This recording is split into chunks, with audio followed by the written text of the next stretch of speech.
Posso chegaste sbagliando ma che posso fare.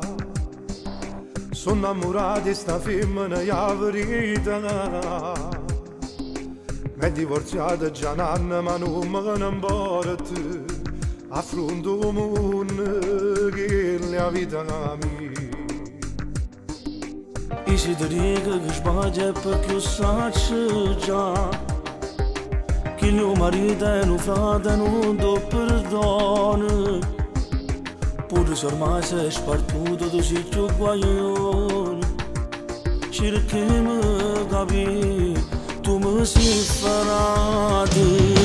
Che la mostra con me e prima non ho sapere. Niente mi può fermare se io corro la decisione di già. Ma che parla così tu mi sa sentire.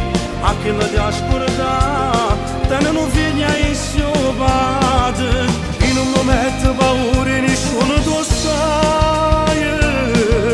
E ti rispetto ma in questa storia non c'è atrasi. Che ti devi fare non lo può affrontare. Che la mostra con me ma me la richiede. Che parola così tu mi conosci o sai che non mi arrendo mai. Io voglio che questa cosa per noi magari perché per te io ci tengo e non voglio che pensare. Cado per chi la ti metta così contro me. Non è possibile fammi capire. Non ne pensavo mai se cose non sbaglia a parlare. Ti rubo solo i consigli se lo puoi evitare. O sai che non è più casa che te la già ricevere. E mi dispiace fa come tu. Che la mostra con me e prima non ho parlato sapere.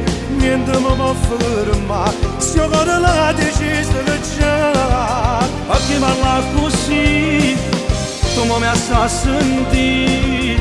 A che la ti ascolta te non figlia in suo padre. In un momento paura nessuno tu sai. E ti rispetto ma in questa storia non c'è atrasi. Che ti devi fare non lo può affrontare. Che la mostra con me ma me la richiede. Che parola così tu mi conosci o sai che non mi arrendo